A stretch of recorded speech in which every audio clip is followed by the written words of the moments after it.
Morraleros y morraleras, la caza bien entendida no es muerte, sino vida.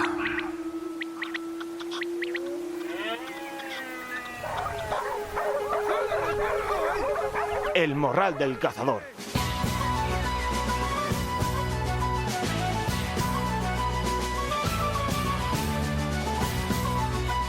Muy buenas, queridos amigos y amigas del Morral, bienvenidos una semana más a vuestro programa cinegético de referencia, bienvenidos al Morral del Cazador número 433. Espero que estéis todos bien ya, como os dais cuenta, pues en el color del mes de junio, sobrepasado, por lo menos por una semanita del mes de junio, con tormentas haciendo de las suyas, variaciones de ambas mesetas y el centro peninsular, pues con un granizo, con unas piedras que ahora mismo pues hace más mal que bien al campo, y de ello pues depende que en algunas zonas pues se dé un buen año de cría o un año nefasto.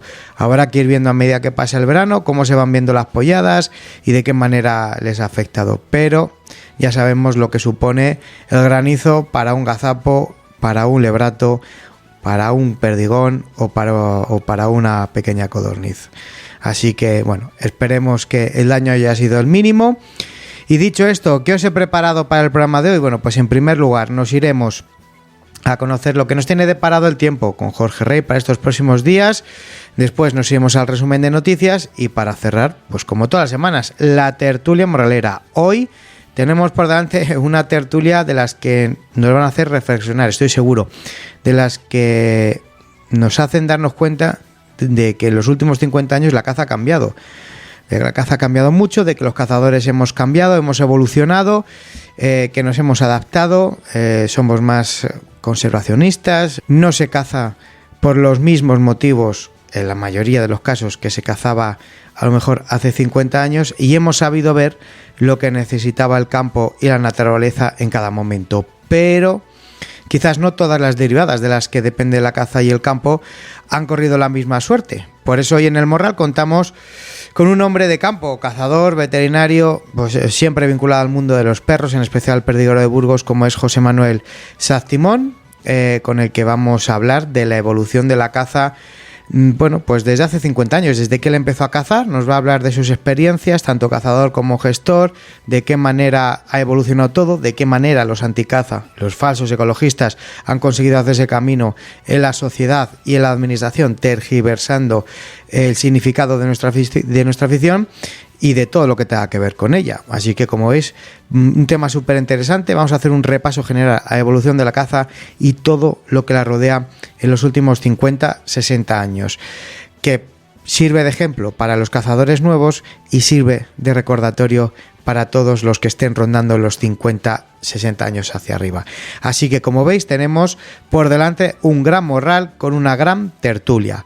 Una semana más, gracias por estar ahí, por escuchar el programa, por contribuir a que el programa, que el Morral siga creciendo. Recordaros que nos podéis escuchar a través de la página web del Morral, www.elmorraldelcazador.es, al igual que lo podéis seguir haciendo desde las plataformas de podcast habituales como Spotify, iVoox, Google Podcast, Amazon Music, etcétera, etcétera, y a las cuales os podéis suscribir. Buscáis dentro de la plataforma que sea el Morral del Cazador, pues hay una campanita, os suscribís y eso que va a hacer, pues que cada semana, en cuanto yo suba el programa, os va a saltar una notificación de que tenéis disponible un nuevo episodio. Ya sabéis, uno por semana, todos los viernes, y por supuesto lo podéis compartir con todos vuestros contactos a través de WhatsApp, tanto si os llega el enlace por WhatsApp como si copiáis el enlace de cualquier plataforma. ¿Por qué? Pues porque así ayudamos a que el Morral siga creciendo y que la familia, la comunidad de morraleros cada vez sea más grande. También, como todas las semanas, mandamos un saludo y un recuerdo a todos los que nos escuchan desde la radio convencional en Cantabria, desde la cadena Feeling. En la Montaña Leonesa lo hacen desde la radio Montaña Leonesa y en Albacete desde la emisora Airmax FM. Nos vamos a charlar con Jorge Su Tiempo, resumen de noticias, y a la tertulia morralera hoy con José Manuel Saz-Timón para hablar de caza. Así que preparad el morral que nos vamos al campo. Mientras tanto, Vamos a escuchar el consejo del Calden y de G-Micro, que son patrocinadores del Morral. Y ya sabéis que si parpadeáis, os lo perdéis, porque esto es caza en estado puro.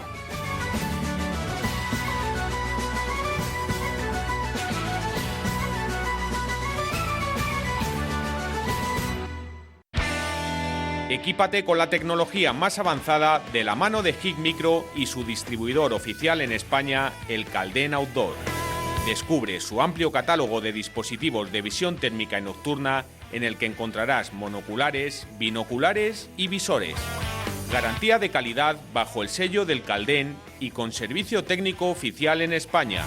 Consulta en tu armería de confianza.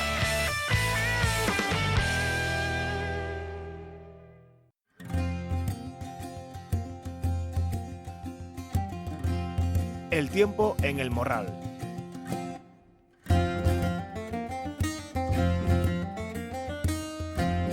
Pues como cada semana, lo primero que hacemos antes de irnos a las noticias y antes de irnos a la tertulia es conocer lo que nos tiene deparado el tiempo para los próximos días, que aunque estemos en verano y pensemos que no, que va a hacer solamente calor, huevos fritos y más huevos fritos, pues no. Nos lo va a decir Jorge Rey, nuestro hombre del tiempo, con su tiempo con JR de la Organización Meteorológica Tradicional. Jorge, buenos días y bienvenido al Morral. ¿Qué tal? Muy buenos días. Bueno, Javi, hoy es 20 de junio, estamos ya, tenemos ya prácticamente los próximos 3 meses, podemos decir que oficialmente además tenemos el verano.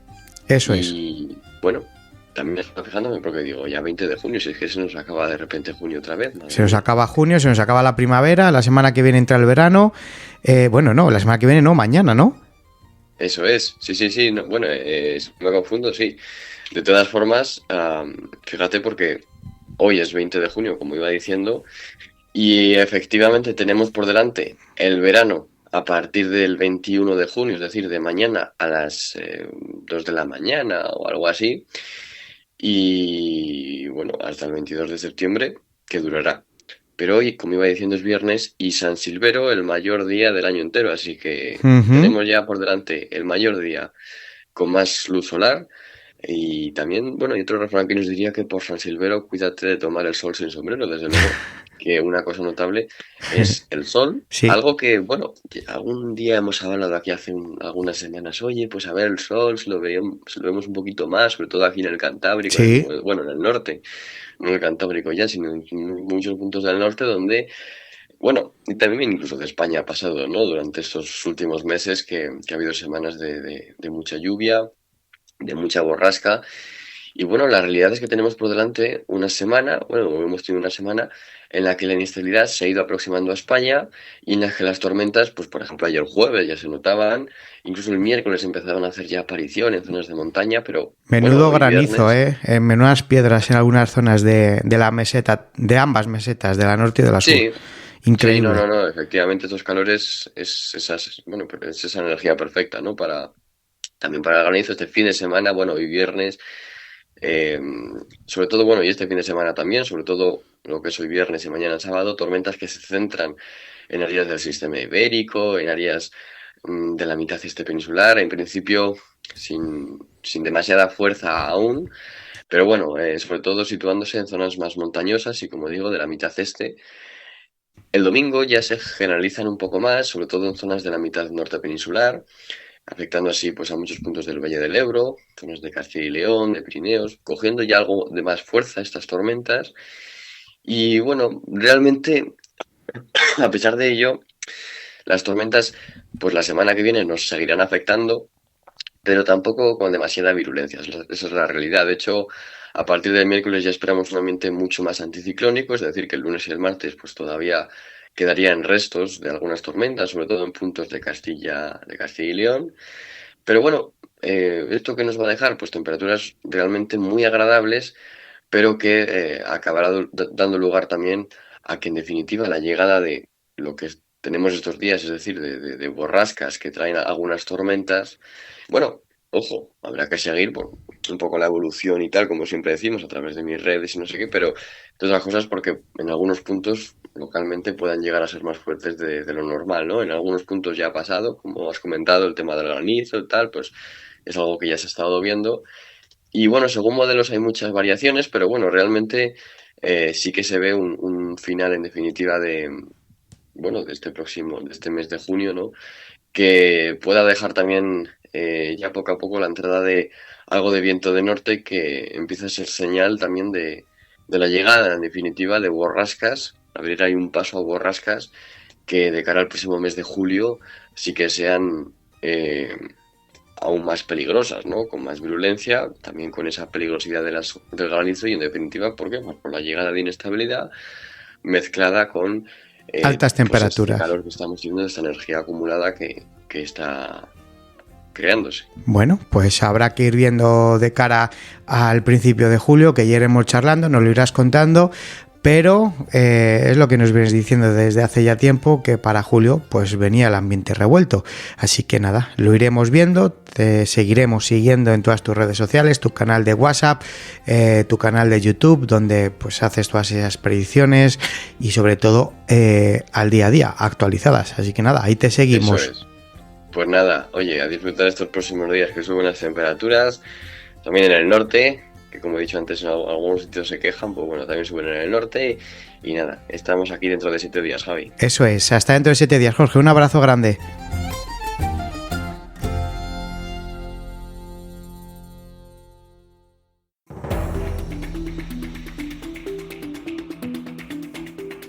La actualidad cinegética en El Morral.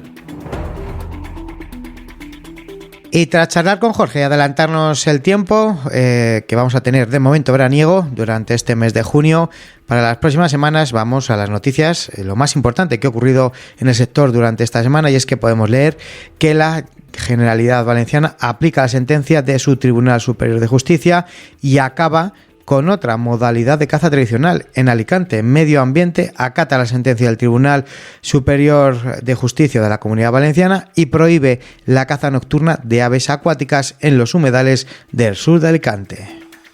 El Tribunal Superior de la Junta de Galicia paraliza cautelarmente la caza del lobo en dicha comunidad.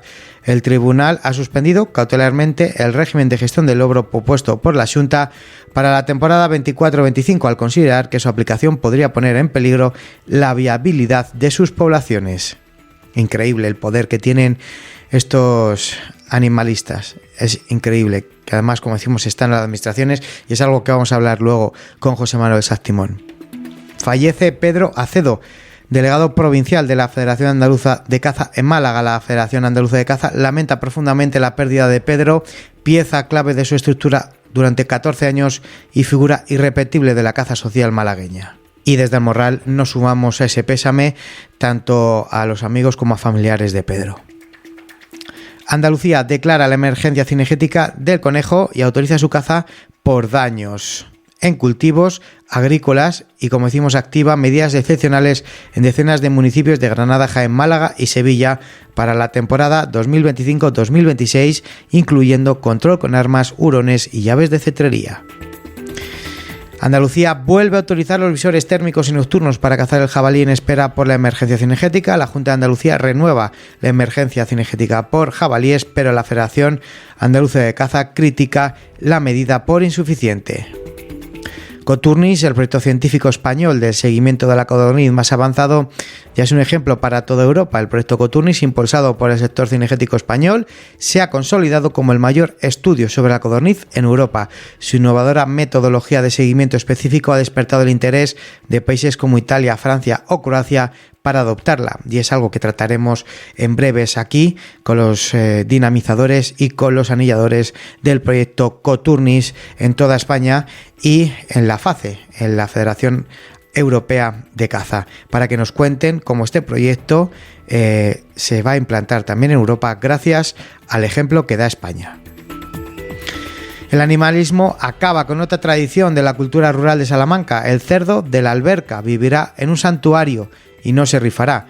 La localidad salmantina de la Alberca elimina la tradición rifa del marrano de San Antón. Tras 5 siglos, vivirá en un santuario y se rifarán productos locales con fines sociales. Pero ahí está la hipocresía. Un cerdo no, porque es una tradición, el tema de la matanza, de 5 siglos, pero sí que pueden estar afinados en granjas y luego para su comercialización sí que se pueden ejecutar para su posterior elaboración y hacer productos relacionados con el cerdo. Pero como es una tradición y está mal visto socialmente y estamos totalmente sumisos a favor del sector animalista, pues pasa lo que pasa, que cada vez van adoptando más fuerza sobre el resto de cosas que se vienen haciendo y tradiciones que se vienen desarrollando desde hace siglos. Pero también es culpa nuestra por no dar un golpe encima de la mesa y decir no, hasta aquí. Pero parece ser que desde la administración hay miedo. Buenos días a todos ustedes. Les hablamos desde Armería La Gacela. Soy José. Año nuevo, cuña nueva. Como ya saben, especialidad en caza, pesca hípica, taller propio y taxidermia incluida. Este año como objetivo tendremos el hacer un descuento a cualquier persona que nos llame desde el Morral del Cazador. Dependiendo del artículo le podremos hacer desde un 5 hasta un 10, un 15, un 20. Muchas gracias como siempre y bienvenidos al 2025.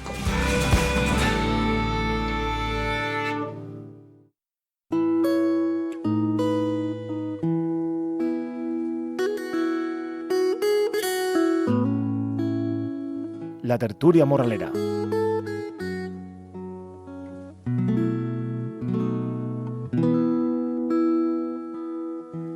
Lo primero que quise fue marcharme bien lejos en el álbum de cromos de la resignación. Pegábamos los niños que odiaban los espejos, guantes de Rita Hayworth, calles de Nueva York. Apenas vi que un ojo.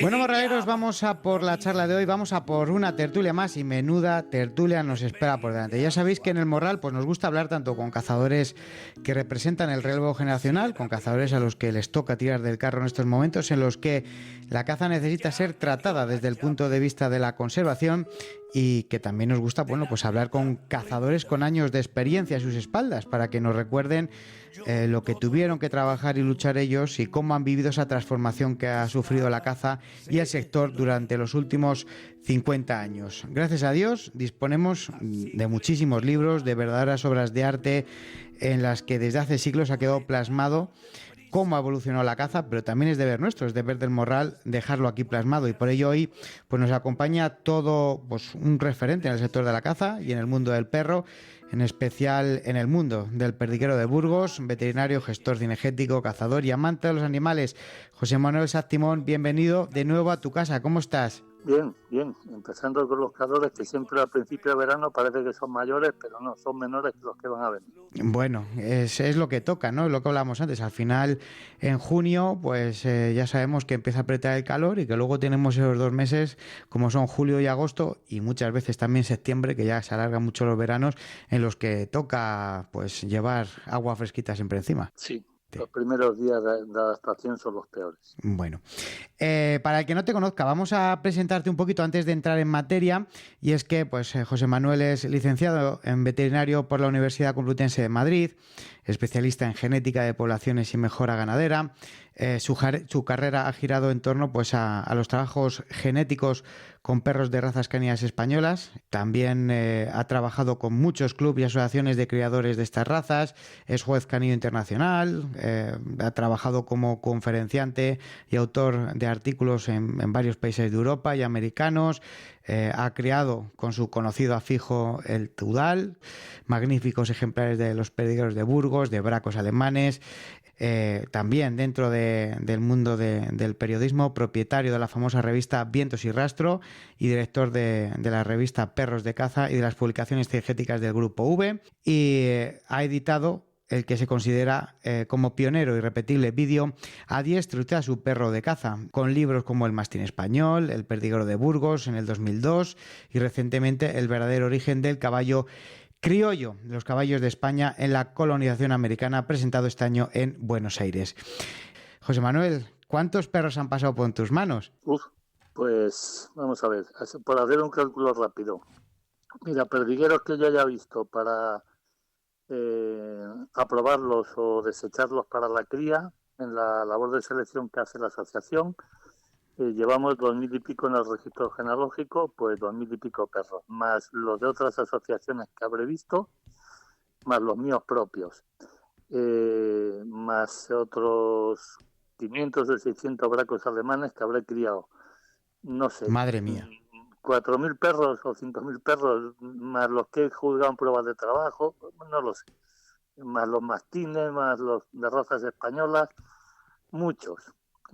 Pero muchos. siempre Pero orienta, de eso no he vivido, ¿eh? Ya, pero He siempre... vivido de hacer genética Ya. con perros, que le he aplicado a los perros, para hacer genética y en mi profesión de veterinario con cerdos ibéricos, con caballos, con vacas y bueno, y tratando de hacer una mejora dentro de lo posible en lo que es con cabras, que fundamos la Capritema también, la cooperativa enorme fue la primera, la cooperativa mayor grado primera de Europa en su momento, que yo fui el fundador y el primer presidente de ella, y la verdad es que ha sido mi pasión un poco, la genética y la mejora ganadera. Aplicada a los perros, muchos conceptos veterinarios. Pero todo razas ibéricas, ¿no? Siempre te has volcado mucho con todas las razas nuestras, con todas las razas autóctonas, por algún motivo. Sus derivados. Y los derivados de las razas ibéricas de otros países. Te pongo por caso, un braco alemán derivado del perdiguero de Burgos. En los galgos, que los he tocado mucho también, Greyhound, derivado del antiguo galgo español. Perros mastines y sus derivados también en Europa. Me han llamado mucho la atención porque España ha sido la cuna de muchísimas razas y uno de los países europeos que más patrimonios genéticos tiene. España. Diferentes, además. ¿El motivo a qué se debe? ¿A la cantidad de ganadería, por ejemplo, que ha habido siempre y se han utilizado diferentes razas para ello? ¿Para las diferentes modalidades de caza, que hay muchísimas modalidades de caza? España es el país más variado de Europa. España y Portugal es el país más variado de Europa. En España tenemos desde climas alpinos hasta climas desérticos, pasando por tropicales, subtropicales, esteparios, mesetas de gran altura, etcétera, etcétera. Entonces, la adaptación de los animales que se han empleado en la ganadería en España ha conseguido, y la diferencia de climas y de terrenos ha conseguido adaptaciones, como digo, a ecosistemas muy distintos y razas muy diferentes entre sí. Te pongo un ejemplo. España es el país de Europa y quizás del mundo que más número tenga de razas de gallinas. Fíjate. Hay más de 80. España es el país de Europa que tiene 20 y tantas razas diferentes de cabras. Cuando en otros países encuentras 3, 4, 5. En España ha habido 20 y tantas razas de cabras. De ovejas, exactamente igual. La gran importancia ganadera, España fue el país que más importancia ganadera tuvo en Europa durante 400 años, durante todo el tiempo en el que el honrado Concejo de la Mesta estuvo criando merinas.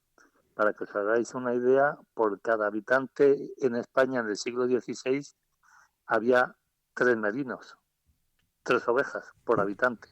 Claro, es que la lana siempre ha sido muy importante. Claro, exactamente. Entonces es un país con un potencial ganadero enorme y con muchas adaptaciones, pues y muchas selecciones luego posteriores, pues muchas razas. Bueno, habría muchísimos temas de los que charlar, pero ya sabes que en el Morral pues tenemos como una hora para hablar y queremos comentar varios temas. Entre ellos quería empezar hablando un poquito de tu trayectoria, ¿no? Vamos a diferenciar, si quieres, entre la parte cinegética y la parte profesional, aunque en muchos casos ambas han estado relacionadas, porque como hemos dicho, tu vínculo con la caza y con el mundo de los perros ha venido desde antes de ser veterinario, pero luego ya una vez que has sido veterinario la has desarrollado, ¿verdad? Sí. Yo Yo, la caza no es mi familia, porque mi padre no era cazador, pero un tío mío sí, otros familiares, otros vecinos. La caza en el pueblo donde yo me crié, en ese periodo en que decidí de ser cazador o no ser cazador, que es el periodo de morralero, por decirlo de alguna manera, pues era era toda una liturgia, era casi una religión. Yo me crié en un pueblo que tenía 7 guardas de caza, que se mataban alrededor de 15.000 perdices, donde se pagaba la hectárea de caza entonces, si era de viña a 1.500 pesetas, y si no era de viña a 1.200, y si era de pradera De perdidos. de perdidos se pagaban 900 pesetas. Estamos hablando del año 60. Entonces en el pueblo entraban miles de duros de caza. ¿De qué pueblo estamos hablando? Nombela, provincia de Nombela. Toledo. Nombela. Pero te digo Nombela, y cuando te digo Nombela, te digo Escalona, te digo Maqueda, te digo Almorós, Escalona, Almorós, Cenicientos. te digo Cenicientos, Torrijos, este triángulo Madrid-Talavera de la Reina y por el sur hacia Ciudad Real, en ese triángulo han estado los mejores cotos casi, y con parte Albacete, en parte Chorrera de Albacete, los mejores cotos de caza menor de España, de siempre, de toda la vida. Entonces, la caza era una gestión de cuidado y el respeto. Respeto. Se avisaba al guarda cuando había un nido de perdices que se encontraba, se pagaban los nidos de perdices, te daban un plus si llevabas una urraca que habías cazado. Todo eso se cuidaba la caza y se actuaba contra la contracaza, que ahora está muy mal vista la palabra, ¿no? Contra la contracaza o las alimañas. A mí me gusta decirlo porque es que resulta que está en el diccionario de la Real Academia de la Lengua y se ve perfectamente claro y toda la gente entiende lo que es una alimaña, ¿no? Bueno, pues no sé qué beneficio traerán algunas que luego las han empleado como formas de regular la caza para que no hubiera caza y no se cazara. Entonces, era una riqueza en el país, era una riqueza. Y a España venían los mejores cazadores del mundo y las mejores escopetas del mundo a cazar perdices. Ahora, de todos aquellos que venían, que llenaban los hoteles, los restaurantes, las armerías, de todo aquello, lo que queda son algunos señores que siguen viniendo por la nostalgia a tirar unas perdices de granja. Pero de la caza salvaje española de aquellos años, prácticamente no está quedando nada. Ya, queda poco en sitios, por ejemplo, nosotros aquí en el Morral pues hablamos con algunos cotos de Andalucía, con algunos cotos del interior de Alicante, del interior de Murcia, de Castilla-La Mancha también, de la zona de Albacete, pero son zonas muy reducidas, de Teruel, hablamos otro día, por ejemplo, con una sociedad de cazadores de Galve, que pues llevan... Sí, ya lo oí, y bastantes pegas les ponen. Y un trabajazo que hay detrás, pero claro, es lo que tú dices, al final cada día es todo más complicado y donde antes... Lo han hecho complicado. Yo creo que no era tan complicado, ¿eh? Esto era relativamente sencillo, pero claro, desde el momento en que lo que se quiere, porque ya en el final lo que subyace para mí es esto, lo que se quiere por muchos colectivos es que no se cace, eso es lo que se quiere, que no se cace. La caza se ve mal, la caza se ve de la manera como si aquí todos fuéramos descendientes del generalísimo y fuéramos, yo qué sé, con quien se compara a los cazadores de hoy día. Claro, no, usted no. Y aparte en España han cazado reyes, han cazado nobles y han cazado villanos. No, ha cazado todo el mundo. Por supuesto, y es que además lo malo que tiene muchas veces desde el sector anticaza es que siempre equiparan a la caza, al sector cinegético, como hacia un lado, ¿no? Como a la derecha, ¿no? De la política. Y bueno, pues tú has cazado con muchísima gente y cazadores hay de un lado, del otro, de izquierda, de centro y de derecha. O sea, Que se lo digan a Sagasta, que fue presidente de gobierno y que desde luego no tenía ningún viso junto con Cánovas en la época en que se alternaba con Cánovas y que de presidente de gobierno, que se lo digan a Sagasta, que le encantaba cazar las codornices allá arriba en la granja cuando le mató la perra a un noble que iba cazando y le pegó un tiro a la perra por pegarle una codorniz, que derecha ni que izquierda. La caza es algo que es una afición ancestral, independientemente de otras connotaciones. Lo que pasa es que ha habido una serie de señores que del no cazar han hecho su profesión. Y hemos puesto los zorros a guardar las gallinas. Eso es lo que ha pasado. Eso es lo que ha pasado aquí. Y entonces, claro, y te voy a poner un ejemplo. Mira, hablando, por ejemplo, ya que me preguntas esto, sobre la evolución de la caza, para mí hay un antes y un después de Licona. Un antes y un después.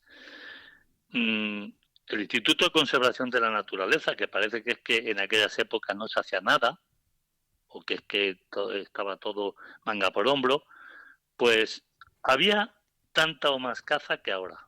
Desde luego muchísima más caza menor. Muchísima más caza menor. Se regulaban los depredadores. Se regulaban también los cotos y también la caza que se podía cazar en cada coto. Los propios guardas te decían, podemos cazar hasta aquí. Y no se equivocaban, No hacía falta ser un ingeniero. Claro. Lo mandaba el ingeniero para saber eso, Entonces, pues, desde que el Licona desapareció, cogieron las riendas las comunidades autónomas. Para las comunidades autónomas, en general, el cazador es símbolo de una licencia que va a cobrar, De ahí el interés en que no haya una licencia única en España, no vaya a ser que se le vayan 3 duros de la comunidad de derechas a la comunidad de izquierdas. Claro. Entonces hay que sacar la licencia en cada comunidad. Bueno, ahora ya... Y te vas a sacarla. Sí, pero lo tienes que hacer a través de un gestor o de, bueno, o de alguien. Bueno, te lo puedes hacer tú mismo si quieres también a través del ordenador. Vamos, eso no es complicado, pero sí que es verdad que hasta hace unos años... No es complicado ahora. Pero acuérdate cuando esto se puso, la que hubo y la gente lo que protestó porque era un abuso. Porque te tenías que ir a sacar la licencia a la comunidad autónoma donde fueras y te tenías que hacer 300 kilómetros o 200 kilómetros, que fuera. Entonces, empezando por ahí.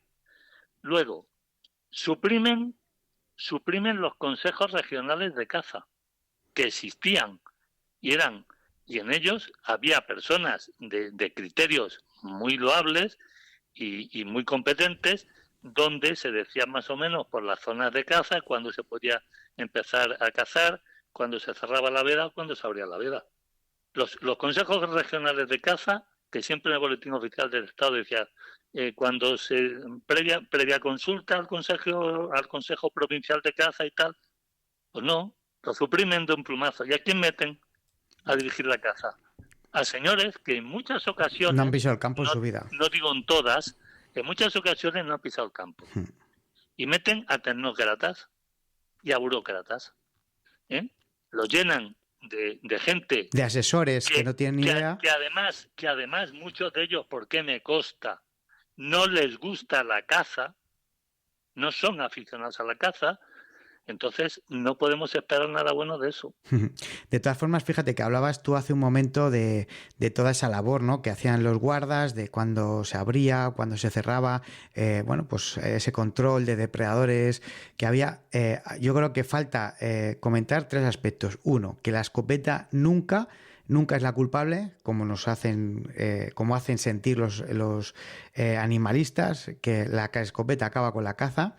2, el tema que, por ejemplo, la agricultura ha evolucionado muchísimo. Y punto 3, para mal.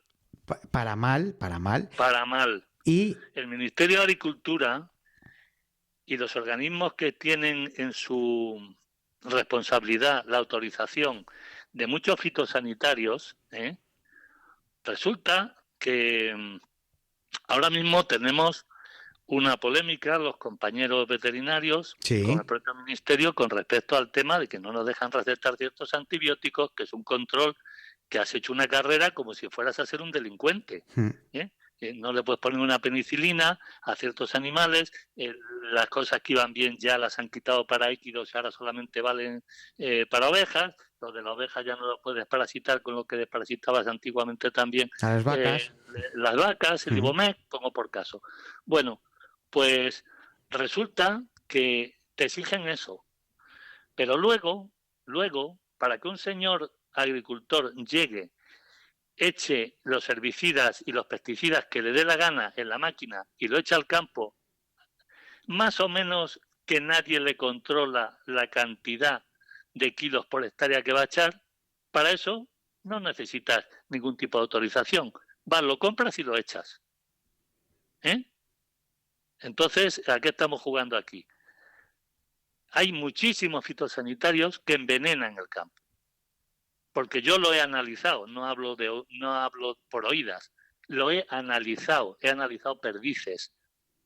Cuando la Federación Española de Caza hacía aquellas jornadas de la sanidad de la perdiz roja y todas aquellas cosas y tal, que llevaban a analizar, las perdices que se cazaban y que más o menos estaban bien, y aún así daban algunas cosas. Pero yo analizaba muchas que me encontraba muertas. Por el triguillo ese rojo. Las semillas blindadas. Efectivamente. Por muchas de esas. Con el hígado, con las manchas tóxicas ya verdosas en el hígado y con muchas cosas más. Afectando la fertilidad. Y eso, afectando mucho la fertilidad. Y eso, los responsables estos de los animales y de la caza, eso, ¿saben algo esos de esto? ¿Se han preocupado en hacer alguna analítica? ¿Han presionado alguna vez a los medios de control para que estas cosas se hagan? No, porque no interesa. Porque no interesa. Pero sí que interesa echar la culpa de la escopeta. Claro, por eso decía yo que la escopeta nunca... Que está haciendo de cabeza de turco. Esto es lo mismo que cuando empezaron con la memez de que si el oso en Asturias, de que si los cazadores, de que si patatín y patatal, y los tuvimos que recordar en su día en un editorial que se habían hablado con la gente de obras públicas para ver las rutas de corte de transhumancia y de movimientos del oso que habían hecho las autopistas en el norte y en el Cantábrico. A ver si la culpa no le van a tener todos los cazadores. A ver si una autovía había dividido ese camino, claro. Efectivamente. Pero claro, el cazador, como por otra parte es una entidad que no tiene dirigentes, no los tiene, porque a cualquiera que preguntáramos ahora mismo diríamos, ¿quién representa a los cazadores? ¿Quién crees tú que representa a los cazadores? Pues hoy en día yo creo que, mira, tienes por un lado la federación con el presidente a la cabeza y luego tienes varias entidades como la Fundación Artemisan a lo mejor que sí que, bueno, pues están dando la cara tanto aquí como en Europa. Lo que pasa es que, claro, eres visible lo que te dejan, yo creo. Pues mira, la Federación de Caza ni siquiera, porque lo sé, en temas consultivos ha tenido una fuerza importante, porque la Federación de Caza no representa a los cazadores, es una sociedad federada en el Consejo Superior de Deportes. Sí. Es una sociedad deportiva que entiende, como norma fundamental de sus estatutos y de su actividad, todas aquellas actividades deportivas competitivas que hay dentro de la caza y todas las variedades. Pero no hay una sociedad incluida taxativamente como responsable de la caza en España, donde estén todos los representantes de tierras, de cotos, de cazadores, también federación, porque no la hay. ¿Sabes lo que pasa? Que también en el mundo de la caza, sabes que somos complicados, José. O sea, ponernos todos de acuerdo, ya has visto que nos tiramos muchas veces incluso Es nosotros... que no interesaba que nos pusiéramos de acuerdo. No interesaba, porque acuérdate que teníamos 3 millones y pico de licencias en los años 80, 3 millones o 3 millones y algo decían, y y alguien, un presidente de federación, creo que era el señor de Galicia, el Andrade, intentó hacer un partido político y se presentó a las europeas con el partido político. A la caza la han utilizado para todo y para todos. Y era un peso muy grande, 3 millones son 3 millones de votos. Hombre, porque somos todos mayores de edad, que ya tenemos licencia de armas. Entonces, vivir y vencerás. Y resulta que una minoría, porque es una minoría, de los contracazas, de los anticazas, de los linces que viven del lince, de todos estos. De los que viven del urogallo. Sí, pues todos estos, resulta que al final es a los que se les hace caso. Y cuando tú vas o dices cualquier cosa, una denuncia o una insinuación o una recomendación sobre una apertura de velas, fíjate lo que se ha tenido que luchar por el tema de la codorniz. No, lo de la codorniz. Y por lo que se ha tenido que luchar por el tema de la tórtola, demostrándoles que no tenían razón, porque luego en los temas de biología de animales, vaya por Dios, las investigaciones, vaya por Dios, los profesionales. Sí, señor, sí. O, por ejemplo, con muchos estudios en los que a lo mejor se ha dado por hecho cosas de, pues, aspectos como los que tú estás diciendo de la codorniz o de la tórtola, y como no había estudios previos, pues a lo mejor... No, perdona. No, estudios previos había un montón de ellos. Pero no digo de gente que lo sabía. Claro, pero por su práctica. Claro, pero no te digo por parte... Pero, coño, es que parece ser que en este país, si el estudio no lo hace una asociación del tipo que sea, o una universidad, pues no existes. Eso es. Como si el resto de la gente que está en el medio rural y sabe de estas cosas de toda la vida no supieran. Claro que sí. Lo mismo que al tío que le pillaron y le denunciaron porque estaba podando una encina y llegó un forestal y le dijo que así no se podaba la encina. Que la encina estaba muy bonita y que le iba a estropear, y le dijo, oiga, mire, esta encina la estoy podando yo desde hace 60 años. Por eso está tan bonita. Así que si usted me va a enseñar a mí cómo se poda la encina, señor forestal, pues mal vamos. Porque el que está equivocado es usted. Esta encina está así porque la podo yo desde hace 60 años. Y porque antes la podó mi abuelo, claro, efectivamente. Es natural, pero es que si no lo dice el forestal, es que, mira, tenemos un nivel de dependencia y de intervencionismo de todos los estamentos, el público en general, el pueblo, que es angustioso. Sí, de hecho es que te da pánico hacer cualquier cosa porque hay temor, oye, esto no sé si lo estoy haciendo bien, o esto no muchas veces estamos ante una inseguridad jurídica tremenda. Hace 20 y tantos años, casi 30 años, hubo una polémica en Castilla-La Mancha que se saldó al final con los intereses de ciertas fincas y de ciertos señores para que si se iban a soltar o no se iban a soltar peces de granja. Exactamente. El Icona fueron los primeros que empezaron con la pérdida de granja, en el coto de Campillo La Jara, por ejemplo, que es el primer sitio donde yo cacé y me di cuenta que tenía un comportamiento y dije, ¿qué cosa es esta? Me dijeron, no, es que las tienen en granja y todos los voladeros, y luego las sueltan y no sé qué. Bueno, vale.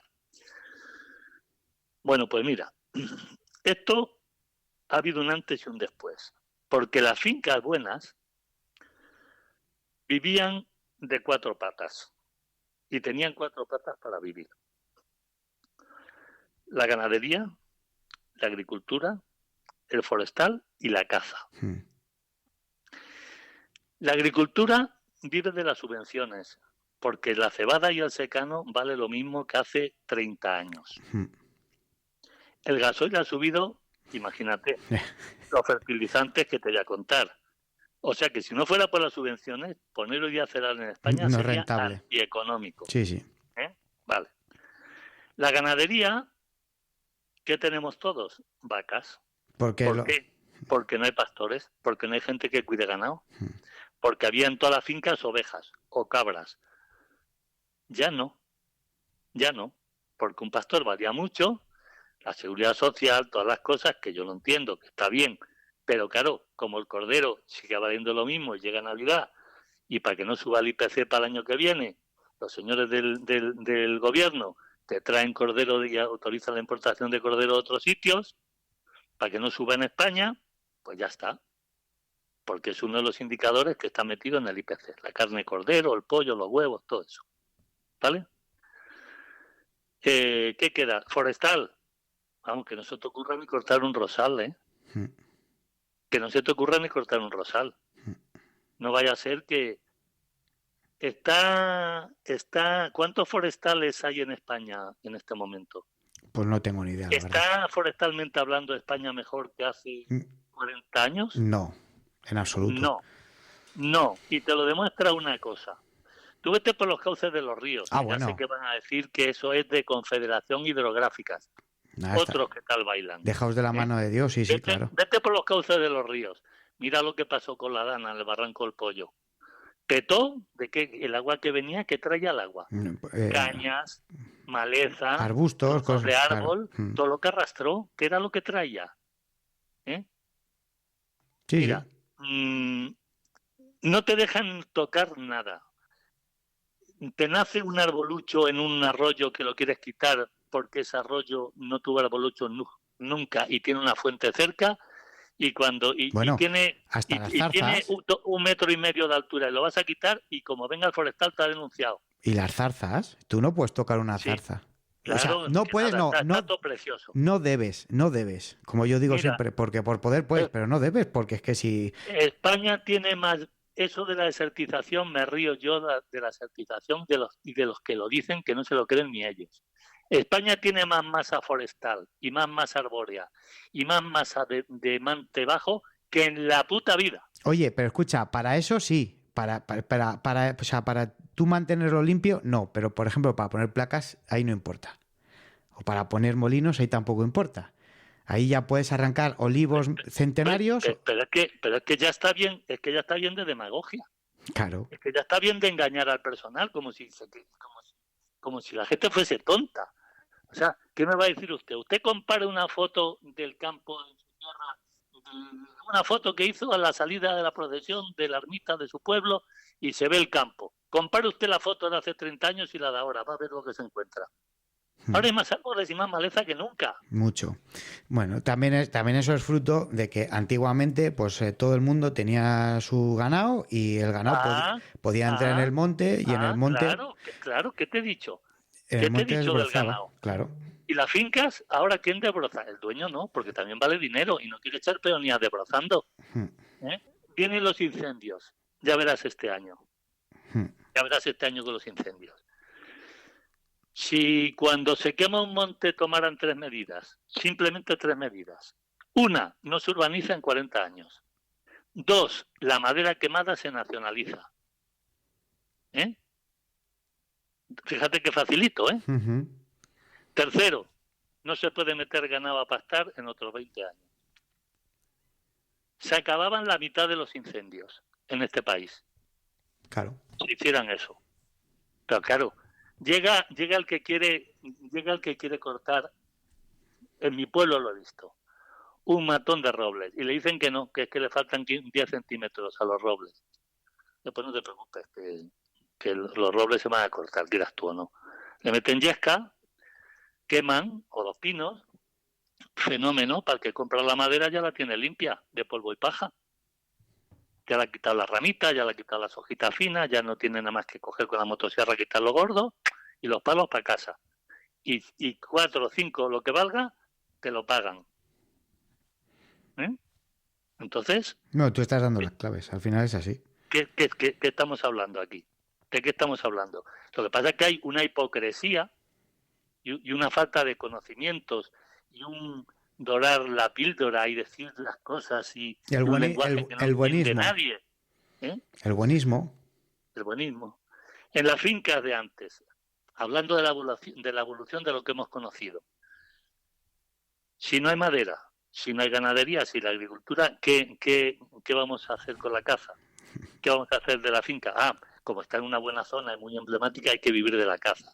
Sí, pero es que mira, padre, éramos 3 hermanos o 4 hermanos y papá tenía la finca y la finca tenía ganadería, y tenía forestal, y tenía agricultura, y tenía caza. Y ahora, como han fallado 3 patas, hay que vivir de la caza. Y claro, no da para vivir de la caza, y menos ahora que queremos vivir 3 familias de la finca. Antes vivíamos una, la de nuestros padres. Ahora queremos vivir 3 familias independientes. Y sé lo que estoy hablando, ¿eh? Sí, sí. No te voy a dar nombres, pero sé lo que estoy hablando. Y entonces, ¿qué pasa?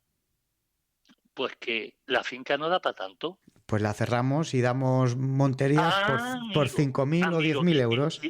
Y cogemos y empezamos a soltar caza, y en vez de cuidar lo que tenemos y hacer una realmente un uso racional de la caza que hay, pues hacemos el uso irracional soltando, como algunos cotos que yo conozco alrededor de Toledo, que daban para 2.500 perdices, pues sueltan 25.000.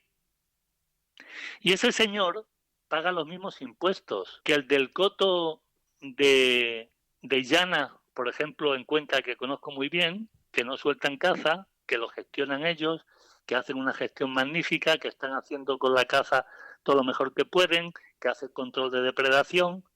Pues paga el mismo impuesto el que suelta las 25.000 perdices por el coto de caza que el que lo hace en Illana, pongo por caso. Sin desmerecer, como estamos hablando, los cotos intensivos, que, oye, no, para nada. Que a mí me parece muy bien nada. Que estén y que cada uno tiene su función. Nada. Que de hecho yo voy de vez en cuando, pero cada uno tenía que tener una tablilla diferente. Los intensivos en la tablilla en ángulo en rojo, por ejemplo. Los normales, que están gestionando la caza al estilo tradicional, en negro. Y los impuestos no son lo mismo, chato. No, claro. Claro que no. Y entonces, ¿qué ocurre? Hombre, que toda la gente que venía a Nombela, al Berrocal, a La Ronca, a Pantadú, a Nuño Gómez, a todos esos pueblos que había caza, a Mansalva, que salíamos, que nos daban permiso a los chavales para ir con el palo y los perros el día de Nochevieja o el día de Nochebuena a cazar, y llenábamos un remolque de tractor con la caza de pelo, que nos dejaban cazar, y tú ibas al día siguiente y no se notaba, porque se criaba caza a mansalva, pues resulta que todos esos sitios ahora, pues no, a soltar caza y a soltar caza. ¿Y ha sido la solución soltar caza? A los señores que aprobaron eso en Castilla-La Mancha, ¿ha sido la solución soltar caza? Porque al menos perdices que nunca, Que si la solución hubiera sido soltar caza, lo que hay es más alimañas que nunca. Eso es lo que hay. Que ya se están viendo meloncillos atropellados por las carreteras y zorretes atropellados por las carreteras, porque es un escándalo lo que hay. Aparte de echarles de comer en los basureros, en todos los pueblos que tienen su basurero, pues mira por dónde ahora nos echamos de comer gratis caza de granja. Y eso antes no era así. No, incluso la gestión y la conservación en los cotos antes, aquí lo hablamos muchas veces, fíjate que no hacían falta ni comederos ni bebederos, que simplemente incluso haciendo una gestión y un control de depredadores y lo que tú has comentado antes, pues los guardas sabiendo la caza que había, los bandos, las especies que tenían, los conejos, cómo estaban, etcétera, las zonas, con eso era suficiente.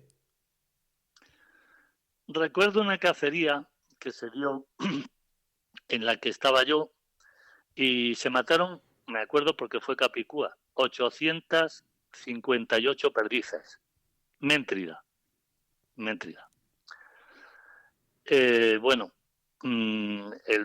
Los que llevaban el coto, que eran 3 personas entonces, de la familia del Valle, y el cuñado del que fue presidente del gobierno, Arias Navarro, y otros señores también, otros primos suyos, familiares y tal. Bueno, pues resulta que dijeron al guarda, yo creo que tenemos que cortar ya, porque con esta última cacería y tal, y le dice el guarda, como deje usted de cazar este año, va a dejar usted madre de sobra para el año que viene. ¿Tú crees? Sí. Hay que dar otra cacería, hay que matar otras 500. Se dio otra cacería haciéndole caso y se mataron 630. Y al año siguiente, el coto estaba igual de bien o mejor.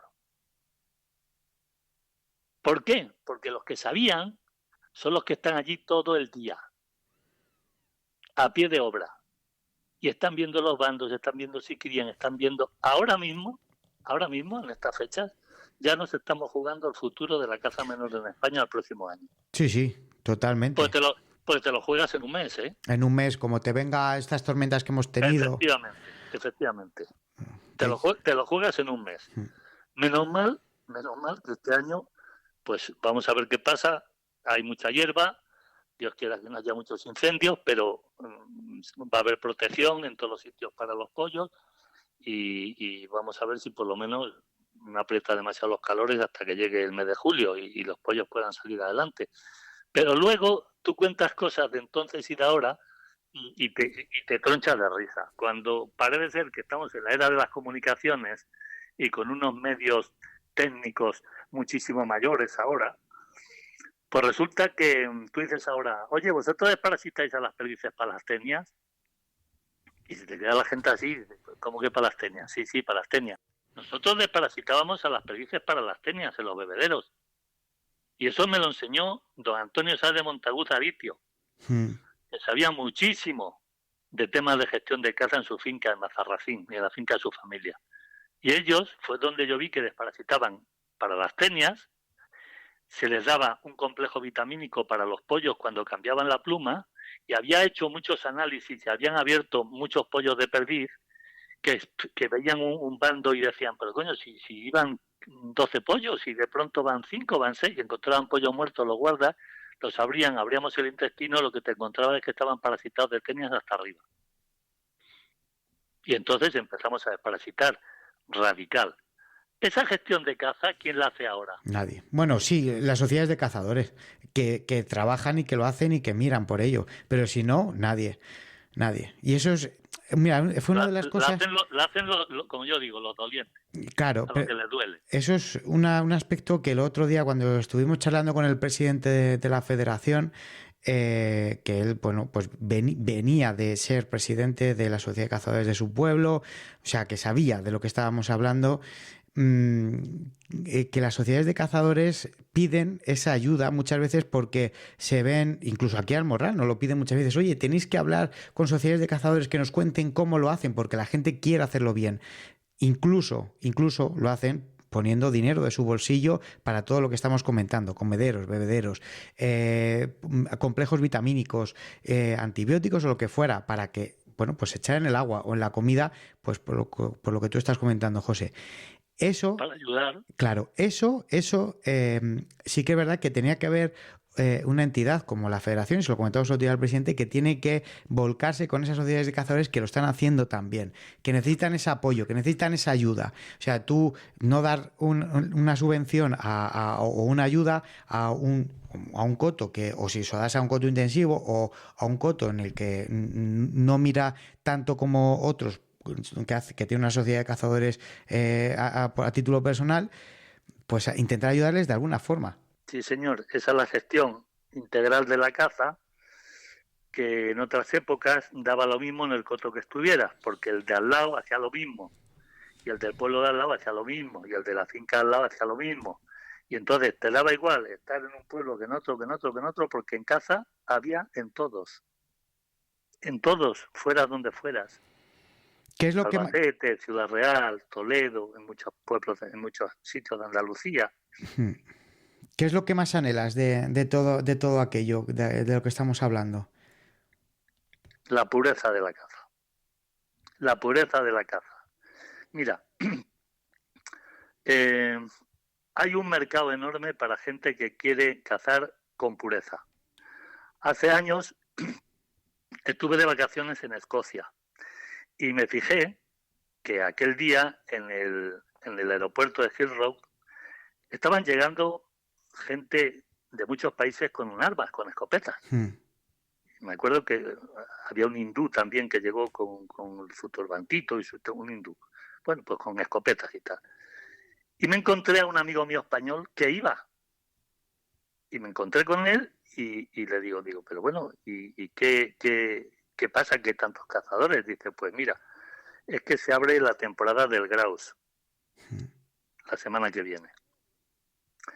Gente de todo el mundo que va a cazar el grouse, que es una castaña de pieza al lado de la perdiz roja, porque la he cazado y lo digo, a unos cazadores españoles tú los dejas en un coto inglés al grouse con unos perros normalitos y en cuestión de una semana lo descastan. Lo que no podemos hacer en los cotos españoles por la dureza de la perdiz, que es una maravilla al lado de cualquier otra especie. ¿Por qué iban tantos cazadores allí? Porque el gobierno inglés había decidido que el grouse no se criaba en cautividad y que si había que pagar 8 en vez de 7 o 5 por el grouse, se pagaba, pero que se cuidaban las fincas y se cuidaba el campo y no se soltaban grouse de granja. Los españoles, llegado el momento, también tuvimos esa oportunidad, decidir qué queremos, la pureza de la perdiz roja, la pureza de la caza o qué queremos, lo otro. Pero claro, si empezaron a chuchar todos los anticazas y todo el ecologismo barato, diciendo que había que prohibir, que había que restringir, que había que coño, ahora que me acuerdo, hubo un consejero de infausto nombre en Extremadura que nada más entrar, de Ibarra, nada más empezar, cogió y protegió el zorro. ¿O es que no os acordáis? Sí, a ver, no sé de qué año está hablando, a mí me suena, pero sí. Protegió el zorro y al cabo de 3 años no sabían qué hacer con los zorros. Ya no sabían qué hacer. Me acuerdo porque yo el coto de caza entonces lo tenía en Extremadura. Y mi pueblo pertenece a Extremadura. Y tuvieron que venir unos tramperos y unos cazadores de la parte de Zaragoza a mi pueblo, poniendo lazos en los basureros, pues se capturaron la nada despreciable cantidad de 380 zorros. Madre de amor hermoso. Sí, en 5 años. Entonces, ¿qué era lo que queríamos elegir? ¿Queríamos elegir una cosa o queríamos elegir la otra? Claro. Y ahora que a mí ya no me cabía duda.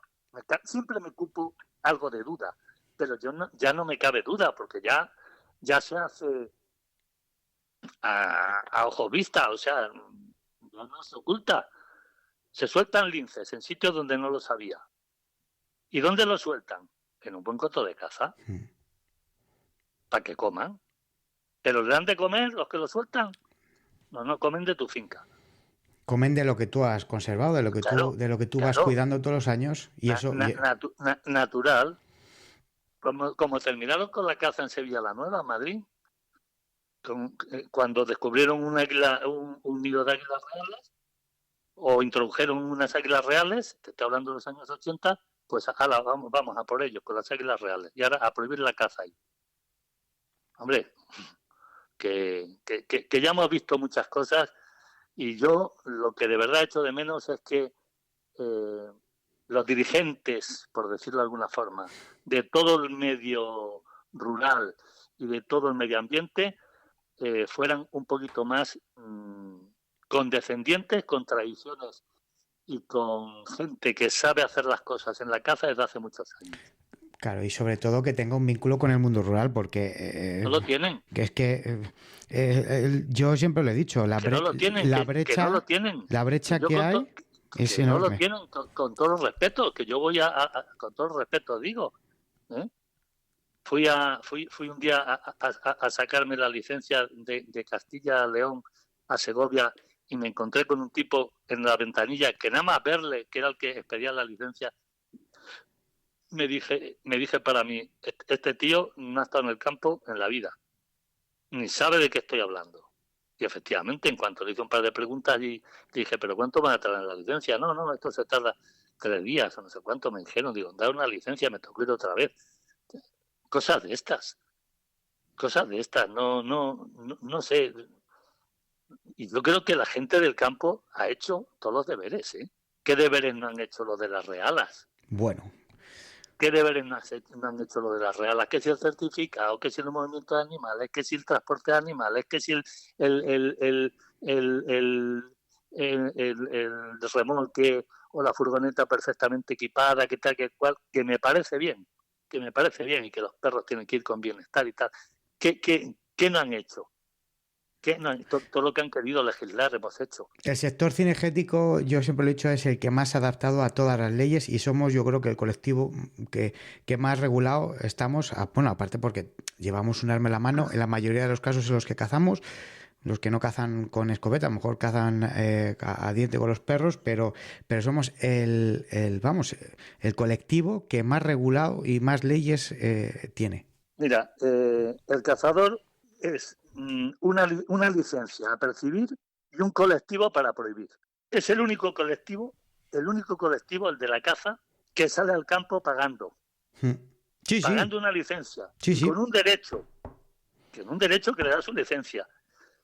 Y que muchos encima interpretan que ese derecho que te da la licencia es un delito. Manda narices. Sí, sí. Que es un delito. Cuando tú has pagado tu licencia vas a hacer una actividad. No, pues te lo sueltan así. Bueno, como si fueras un asesino. Yo siempre lo digo, antes en los pueblos, cuando yo a lo mejor tenía 7, 8 años, tú ibas a los pueblos de Guadalajara, de Cuenca, de Toledo a cazar y cuando te veían vestido de cazador o llegabas de cazar, te recibían como, pues, o a un cazador que había cazado un jabalí o lo que fuera, te recibían pues como un héroe, ¿no? El cazador era una persona bien vista. Y ahora yo no tengo complejos ninguno, pero yo tengo compañeros y tengo amigos que a lo mejor tienen que ir al súper o tienen que ir a hacer compra antes de llegar a casa cuando volvemos de caza. Con la cabeza bien alta. Y digo, hay que entrar en el súper. Claro, con la cabeza bien alta. Y digo, porque no estamos haciendo nada malo. Claro, dice, no, macho, ¿cómo voy a parar así que voy de verde tal, no sé qué? Digo, y que además voy manchado, que se me de las perdices de tal. Digo, ¿y qué más te da? ¿Y qué más da? Eso es lo que tienen que decir. Mire usted, nosotros somos el único colectivo que salimos al campo pagando. El ecologismo, que tantas simpatías tiene, es el único que sale al campo cobrando. Cuando sale cobrando sus subvenciones. Es que si no, no sale. Es que si no, no sale. Los cazadores hemos hecho de nuestra trayectoria cinófila profesional, cinegética, periodística, todo muchas veces por amor al arte. Sí, por amor a la caza, porque nos gusta, porque tenemos ese sentimiento. Exacto. Y cuando vienen a imponerte normas, gente que te das cuenta taxativamente que no diferencian un olivo de un acebuche, pues entonces dices, bueno, y aquí que no, es que este señor es que es el responsable tal y de cual y no sé qué. Mira, el otro día, ahora con el tema de las redes sociales, vi unas imágenes, pues no, yo creo que por el acento debía ser por la zona de Extremadura, de Toledo, por ahí, de dos personas dando un paseo por el campo, por el monte, por una vía forestal y con un pastor alemán suelto y de repente le hizo frente, estaban grabando, salió hace un par de semanas, lo vi por ahí, les hizo frente una perdiz. Claro, debía tener o bien los pollos o bien el nido cerca. Los pollos, sí, el nido cerca. Una de las dos cosas. No sé lo que sería porque no se veía, pero lo único que se veía era a la perdiz, haciéndole frente al pastor alemán. Pues ya sabemos cómo actúa una perdiz pues cuando tiene los pollitos o tiene el nido cerca. Pues se hace la herida o se va dando tumbos hacia un lado para llevarse. Se acaba un ala así como un timón y distraía al perro y tal. Y los que grababan iban diciendo, ¿qué pájaro es ese? Fíjate que le hace frente al perro, que es un pastor alemán. Fíjate. Claro, y es verdad que el perro no se atrevía porque la perdiz le hacía frente. Y lo único que le hacía era pues distraerla y le llevaba lejos de donde estaba, pues se le llevó toda una ladera para abajo. Pero ellos no son conscientes de que no se pueden llevar los perros sueltos. Desconocimiento y mala uva. Porque se les dijo por activa y por pasiva la barbaridad que era prohibir el corte de cola en los perros de caza de trabajo. Se les dijo por activa y por pasiva. Es más, se les razonó que había ya una normativa en el siglo XIX que reglamentaba que para que los animales no sufrieran había que cortarles la cola a una tercera parte de su distancia para que no se la pelaran en el monte. Se le enseñaron representaciones, por ejemplo, del cuadro donde hay varios perros que se ven con la cola cortada en el siglo XVII, la Torre de la Parada, por ejemplo, y donde hay perros que no tienen la cola cortada y salen galgos allí, están corriendo, que tienen la cola larga y otros que tienen la cola cortada. Si fuera tan malo las mutilaciones, ¿por qué unos tienen la cola larga y otras no? Claro, eso es la genética. Porque la utilidad del galgo no se va a pelar nunca la cola porque corren un limpio. Claro. Pero el perro de muestra, o el perro de reala, sí, porque va a cazar en monte, va a cazar en sitio duro, va a cazar... Entre zarzas, claro. ¿Y qué pasa? ¿Que Alonso Martínez del Espinar era tonto en el siglo XVII? Éramos tontos entonces, no sabíamos lo que teníamos que hacer. Pues eso, llega un señor que no sabe ni de lo que está hablando y lo prohíbe. Lo prohíbe y luego tienes que ir al veterinario, como le pasó a un amigo nuestro, al señor Madero, a que le hagan el certificado y le puedan cortar la última parte del rabo del perro, porque tenía la casa llena de sangre de los rabotazos del perro y de cada vez que venía de caza con el rabo pelado, etcétera, etcétera, y el perro pasándolo mal. Caramba. ¿Eso es mejor? ¿Es mejor eso? Si tú a un cachorro le cortas el rabo recién nacido y no se ha enterado. Nada. Vamos, yo no sé si ese señor que legisló esto se acordará de cuando a él le cortaron el cordón umbilical. Yo la verdad es que no me acuerdo. Continuamente pegas y pegas y pegas y pegas y pegas. Y la lógica dice esto, por lo contrario. Exacto. Para hacerse notar, para hacerse el imprescindible, para hacerse el cateto, que es lo que muchas veces son. Una panda de catetos. Porque no saben ni tradición, ni historia, ni saben de la utilidad, ni saben por qué las cosas son de esa manera, que es por algo. Y además que no se documentan, ni siquiera cuentan con el sector. ¿Se van a documentar?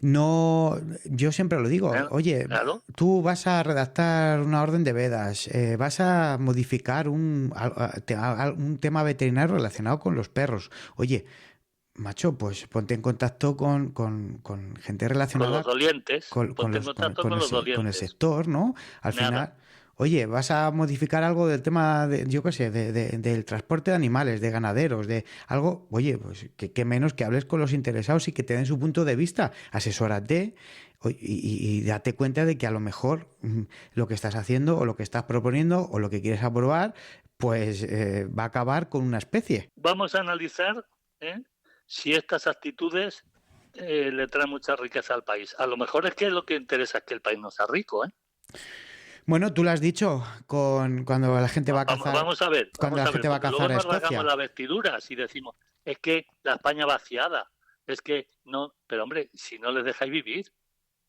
si habéis quitado los autobuses, habéis quitado la farmacia, habéis quitado al cura, habéis quitado todos muchos pueblos y no les dejáis vivir. ¿Cómo no se va a vaciar aquello? El transporte. Que tenía en su día un farmacéutico, un practicante, un médico, un veterinario, un coche de línea, aunque pasara 2 veces a la semana. La accesibilidad, el que llegue el internet, por ejemplo, a todos los sitios, pues al final todo eso suma. ¿Y qué hace? Pues que la España vaciada sea cada vez más vaciada y que realmente sea un cuento de cara al exterior, y que ellos sí, parece como que se preocupan, pero realmente les da exactamente igual. Sí, les da exactamente igual, que no son votos. Exacto, que no son votos. Eso es, José, efectivamente. Tú fíjate, los votos están en la ciudad. No sé, y le voy a dar a la gente de la caza y del campo un dato, a ver si se acuerdan. ¿Os acordáis de la manifestación a la que fuimos en la Castellana? La última, sí, la marea naranja, ¿no? La que recorrimos 2 veces la Castellana, que yo salí de los primeros, llegué a la cabecera, volví hasta Atocha, y cuando volví hasta Atocha estaban saliendo los últimos de Atocha. Sí. Se llenó la Castellana 2 veces. 2 veces, y efectivamente. Sí. Y los laterales de la Castellana. No solamente el paso de la Castellana, los laterales y las calles adyacentes. La gente del campo estaba allí, habló. ¿Qué caso se les ha hecho? Pues se les hizo caso porque había elecciones en breve. O sea, bueno, se les hizo caso. Se les hizo caso. O sea, exacto. Exacto. No, se iba a posponer la ley esta Sí, del sí, sí. bienestar animal, se iba a posponer, sí, se va a posponer, se va a posponer. A las próximas les estoy esperando yo. Estamos esperando a las próximas. Que encima tuve una desfachatez de decir que allí había 100.000 personas, pero ¿qué dices, Éramos chalao? 3 millones de personas, éramos muchísima gente lo que había allí. Pero ¿cómo que 100.000 personas?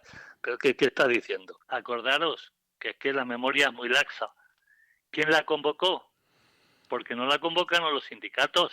No, la convocó, vamos, La convocó la gente. los Los de los cazadores. tractores, las Sí. redes sociales. La gente la convocó. Del mundo rural, al final, cazadores, Cuando se movilizó ganaderos. el mundo rural, exactamente igual. Los sindicatos decían que iban a convocar ellos una luego, que fueron 4 días de la guitarra más tarde. Pues no sé si yo ya ni fui porque no me interesaba el tema, pero vamos. Sí, eso fue una cosa, frente al ministerio unos días más tarde. un petardazo de manifestación donde además la gente de Madrid salió a dar la enhorabuena y a recibir a toda la gente del campo con una amabilidad, con unos aplausos, con una comprensión. Hombre, que no hay derecho. Sí. Cuando pasábamos por debajo de los puentes, la gente arriba miraba y además miraba sorprendida, como diciendo, madre mía, y la gente alucinaba. Sí, es verdad que vamos. Hay que ver la que han liado los paletos. Eso es. Hay que ver. Donde viene la zanahoria y el trigo para hacer el pan. Hay que ver. Eso es. Oye, José, por ir terminando, que llevamos ya una hora charlando, ¿hacia dónde va la caza? ¿Cuál es su futuro? ¿Qué va a pasar, o bajo tu punto de vista, y qué se debería mejorar y qué debería de mantenerse? Hacia donde quieran los políticos, porque son los que tienen el boletín oficial del Estado. Hacia ahí va a ir la caza. La caza, actualmente, como veis, cada vez tenemos menos domingos de caza. Más restrictivo todo. Cada vez más restrictivo. Escucha, cada vez menos domingos, ¿por qué? Pues porque hay mucha gente y los cazadores que pagamos por cazar y por mantener un coto y una sociedad de cazadores y todas las especies que en ellas habitan, no podemos salir a cazar un domingo. ¿Por qué? Pues porque los senderistas o los que van con las bicicletas también tienen su derecho a pasar por ahí. Entonces, como es incompatible la escopeta con la bicicleta o la escopeta con un senderista, ¿quién sale perdiendo? La escopeta, como siempre. Claro, pero es que el de la bicicleta no paga, ¿eh? Claro, que también tiene su derecho, pero en vez de ir un domingo... Que sí, hombre, que sí, que tiene su derecho. Y yo también tengo el mío. Claro. Yo es que además pago una tasa. Claro. Pago mi licencia. Entonces, como te he dicho antes... Bueno, tu licencia y luego las tasas de las montes, las tasas de los montes y todo, que al final... Una licencia a percibir y un colectivo para prohibir. Esos somos los cazadores. Y yo he hecho también mucho de menos los servicios jurídicos de Artemisán, que ya habéis hablado de ella, de la Federación de Caza, que den la cara y que se vayan en los tribunales hasta las últimas consecuencias contra la administración y muchos de los abusos que se están cometiendo. ¿Tú sabes cuál era, cuando yo hice una encuesta entre los ganaderos en Extremadura, cuál era la mayor reivindicación que tenían todos los ganaderos? ¿Sabes de lo que se quejaban? De los abusos de los guardas forestales. Sí. De los abusos de los guardas forestales. Esa era la primera reivindicación. Y no es que yo piense que no son necesarios los guardas forestales, pero yo he conocido otros guardas forestales. Bueno, es que ahora un 80% de los guardas de los forestales que hay no son funcionarios, se pasean en el coche mucho. No es lo que era antes. Al final antes era por vocación, el que entraba como forestal. Y por conocimiento. Claro, vocación y conocimiento al final. Y por pisar el campo. Que de todo habrá. Sí, no, por supuesto. Yo conozco agentes forestales que, vamos, he cazado con ellos y me han acompañado y son cazadores y se nota. Pero en cambio, pues estás con otros que lo que hacen es pasearse o simplemente, bueno, mejor no vamos a decirlo, pero vamos, que toda la razón. Y luego iremos seguramente hacia los sucedáneos de la caza, pues cada vez tendremos mejores perros de caza, como es el caso ahora mismo de los perdigueros, de la asociación. Cada vez tendremos perros con más nariz, con más parada y no sé qué, todo es fenomenal, y cada vez tendremos menos caza. Entonces, pues vamos a ver si empezamos a darle salida para la caza mayor, que ha prosperado mucho, porque el propietario de finca de caza mayor, ¿qué ha hecho? Como tenía ganado la finca y ahora ya no va a tener ganado, dice, pues voy a tener ganado, pero de otra manera.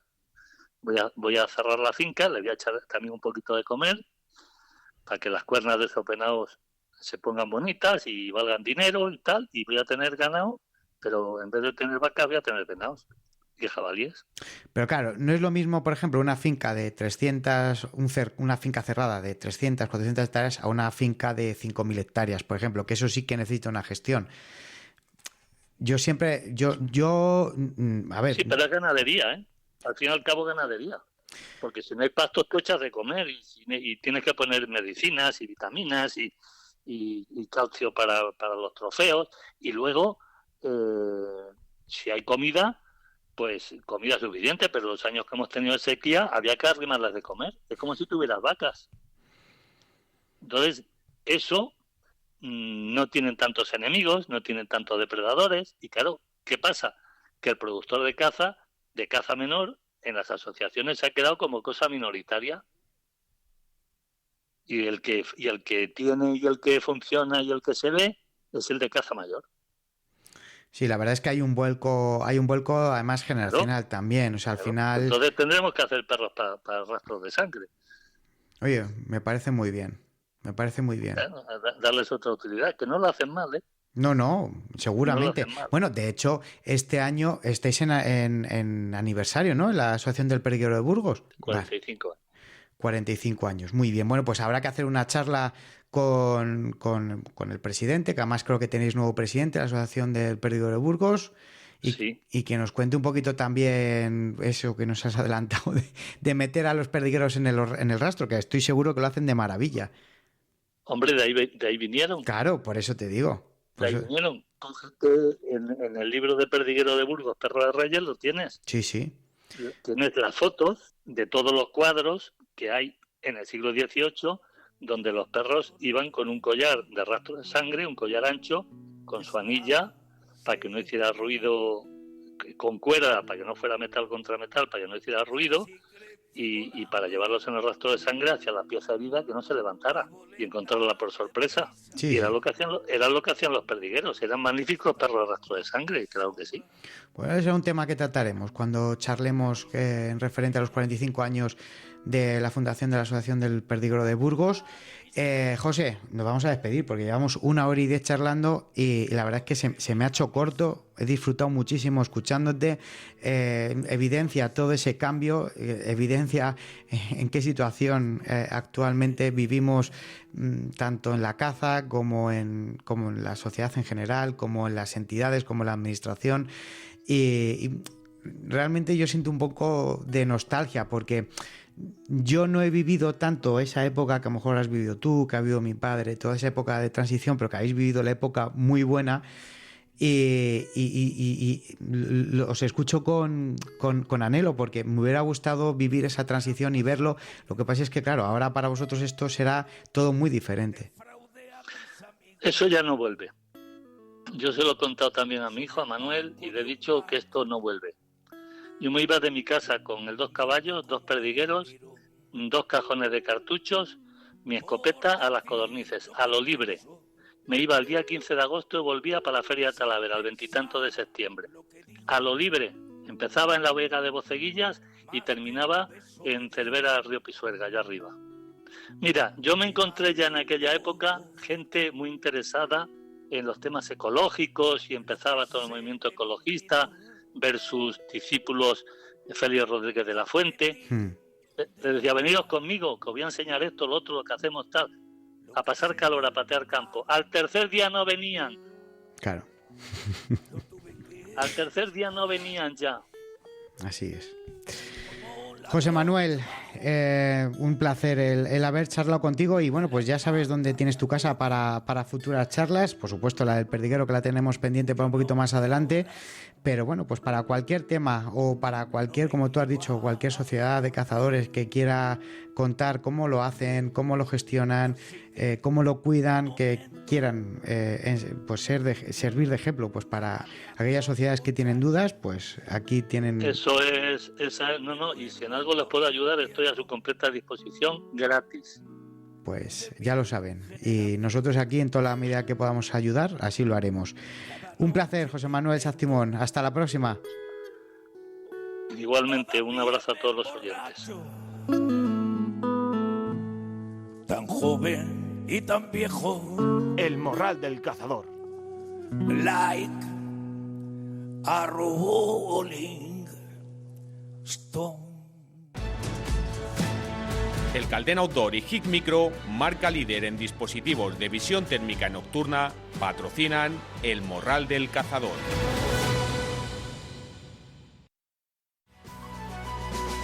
Bueno, morraleros, pues hasta aquí llega el Morral 433. Espero que haya sido de vuestro agrado. Menuda tertulia larga que acabamos de mantener con José Manuel Sanz-Timón. Vaya repaso y vaya evidencias más claras que hemos sacado en cuanto a que la escopeta, que lo sabemos todos, no acaba con la caza. Hay otros muchos factores que sí que han determinado y contribuyen a que la caza sea totalmente distinta a lo que era hace 50-60 años. Los cazadores hemos sabido adaptarnos, pero la administración no. ¿Y cuál es el problema?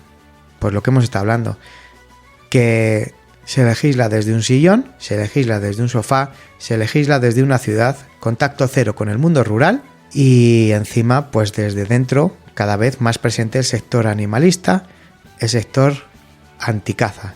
¿Eso qué conlleva? Pues que cada vez cazar, poder hacerlo libremente sea más complicado. Pero bueno, nosotros seguiremos en la lucha.